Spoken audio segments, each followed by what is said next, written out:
बिस्मिल्लाहिर्रहमानिर्रहीम।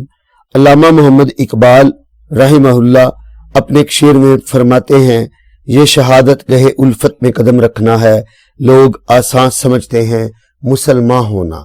ये बहुत बड़ी बात है कि सच्ची बात की शहादत दी जाए। तो इकबाल रहमहुल्लाह का कंसेप्ट बड़ा क्लियर था। वो यजीद को जालिम समझते थे और हुसैन को हक पे समझते थे।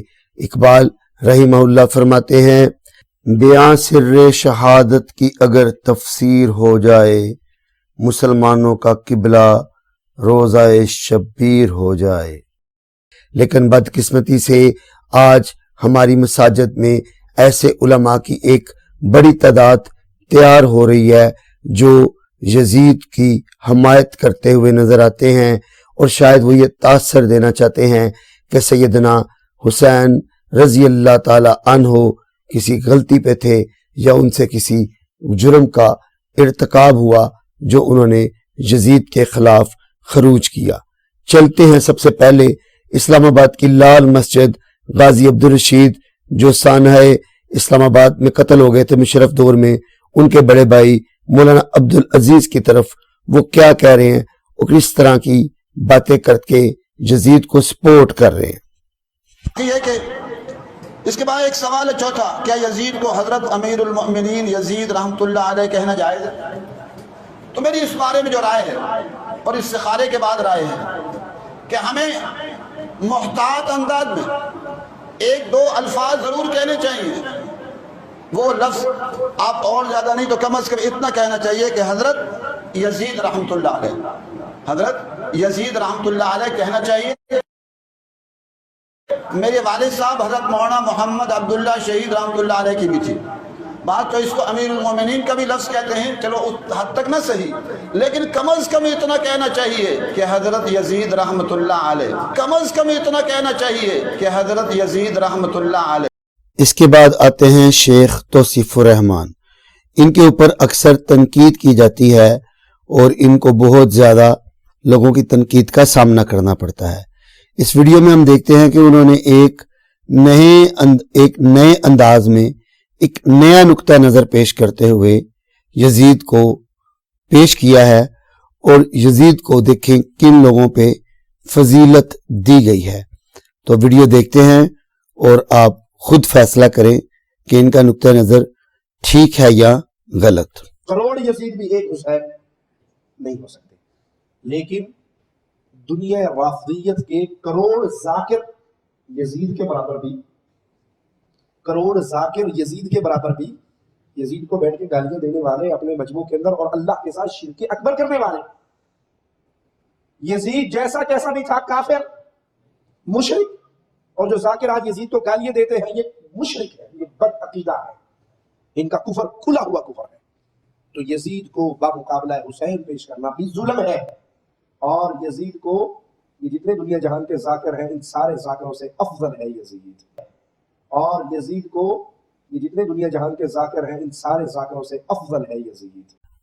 मौलाना अताउल्लाह बंदेयालवी यजीद की हमायत करते हुए नजर आते हैं और उनका नुक्ता नजर ये है कि तमाम सहाबा यजीदी थे, हत्ता कि वो ये भी कह जाते हैं जोशे खिदाफत में कि हजरत इमाम हुसैन रजी अल्लाह अन्हो भी यजीदी थे। वो कहते हैं कि सहाबा ने उन्हें यजीद के खिलाफ निकलने से जब मना किया था तो इमाम हुसैन रजी अल्लाह ताला अन्हो क्यों निकले। सैयद मौदूदी ने इसका साफ साफ जवाब ये दिया है कि मसला ये नहीं कि हजरत इमाम हुसैन रजी अल्लाह ताला अन्हो ने सहाबा का मशवरा क्यों ना माना। दुख की बात तो ये है कि सहाबा ने हजरत इमाम हुसैन रजी अल्लाह अन्हो की बात क्यों ना मानी। इमाम हुसैन रजी अल्लाह अन्हो ने सहाबा की बात नहीं माननी थी, बल्कि सहाबा को हजरत इमाम हुसैन रजी अल्लाह अन्हो की बात माननी चाहिए थी, क्योंकि जन्नत के सरदार अब्दुल्ला बिन उमर रजी अल्लाह अन्हो नहीं बल्कि जनाब हजरत इमाम हुसैन रजी अल्लाह अन्हो थे। आइए अताउल्लाह बंदेयालवी की तकरीर सुनते हैं। में आ जाती, एक तरफ से आवाज आती है यजीदी ने, तुम्हारे पास बस यही इल्जाम रह गया, یزیدی ہیں.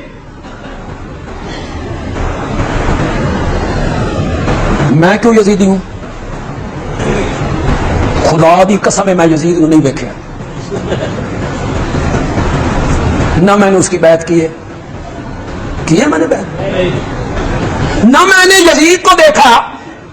خدا کے لیے آپ میں جو تاریخ جاننے والے لوگ ہیں نا، تھوڑی جی میرے کو تقریر کرواؤ. تسی تقریر کرانا کا مطلب ہے کہ تم میں اشارہ کروں تو تم بات اس طرح کرو کہ مجھے سمجھ آ جائے. انہوں نے پہلے پتا سی. تھوڑی سی آواز لگائیں آپ میرے ساتھ. میں کیوں یزیدی ہوں؟ نہ میں نے یزید کو دیکھا، نہ میں نے یزید کی بیعت کی. یزیدی وہ ہوں گے جنہوں نے اس کے ہاتھ پر بیعت کی تھی. وہ میرے نبی کا چچا زاد بھائی عبداللہ ابن عباس تھا. جی یزیدی وہ ہوں گے جنہوں نے اس کے ہاتھ پہ بیعت کی. وہ حضرت فاروق اعظم کا بیٹا عبداللہ ابن عمر تھا. اٹھاؤ بخاری، میں تاریخ کا حوالہ ہی نہیں دینا چاہتا، بخاری میں لکھا ہوا. حضرت ابن عمر نے اپنے خاندان لوگوں کو بلا کے کہا انا بایانا ھذا الرجل علی بیعت اللہ ورسولہ. جاؤ بخاری سے لفظ مٹا سکتے ہو تو مٹاؤ. ابن عمر نے کہا ہم نے اس بندے کی بیعت کی ہے اللہ اور رسول کی بیعت سمجھ کے. میں کیوں یزیدی ہوں؟ یزیدی وہ ہوں گے جنہوں نے اس کے ہاتھ میں بیعت کی ہے. یزیدی وہ ہوں گے جنہوں نے اس کے پیچھے نمازیں پڑھی ہیں.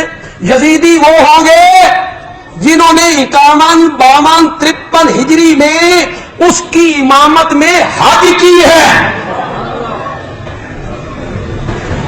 بتاؤں نام؟ 51 52 53 عرفات کے میدان میں اس نے خطبہ دیا حج کا. حضرت حسین نے 3 سال حج کی ہے. 51 52 53 عرفات کے میدان میں اس نے خطبہ دیا حج کا. حضرت حسین نے 3 سال حج کی ہے. ابو یحییٰ نور پوری یہ بڑے عرصے تک یزید کا تحفظ کرتے رہے. بالآخر انہیں ایک ترکیب سوجھ ہی گئی. وہ کہیں سے کوئی تاریخی کتاب سے کوئی حوالہ شاید لے آئے ہیں یا من گڑت کوئی بات ہے. انہوں نے کہا ہے کہ حضرت امام حسین رضی اللہ عنہ کو کچھ باہر کے لوگوں نے قتل کر دیا. کوئی ڈاکو لوگ تھے جو انہیں راستے میں ہی قتل کر گئے. یہ یہودیوں کی سازش تھی اور انہوں نے یزید کو بڑی خوبصورتی سے بچا لیا ہے. آئیے ابو یحییٰ نور پوری کے خیالات سنتے ہیں وہ کیا کہہ رہے ہیں. تو کیا وجہ ہے کہ وہ اپنے بیوی بچوں کو ساتھ لے کر صرف چلے گئے؟ خاندان کے کچھ افراد تھے جن میں بیوی بچے زیادہ تھے، عورتیں زیادہ تھیں، ان کو لے کر چلے اور پھر راستے میں مطلب وہ شہید ہو گئے. تو یہ رنگ امیزی ہے جس کی ہمیں کوئی دلیل ایسی نہیں، کوئی سند ایسی نہیں ہمارے پاس جو واقعہ کربلا جو ہمیں بیان کیا جاتا ہے، جو اس مہینے میں خصوصاً لوگوں کے سامنے بیان کیا جاتا ہے. یہ نیری رنگ امیزی ہے. سیدنا حسین رضی اللہ تعالیٰ عنہ سفر پہ جا رہے تھے. ظاہر ہے بیوی بچوں کو لے کر انسان سفر پہ ہی جاتا ہے، اور پھر وہ اس طرف جا رہے تھے جس طرف ان کے والد گرامی سیدنا علی رضی اللہ تعالیٰ عنہ ایک عرصہ انہوں نے وہاں گزارا کوفے میں. اسی راستے پہ وہ جا رہے تھے.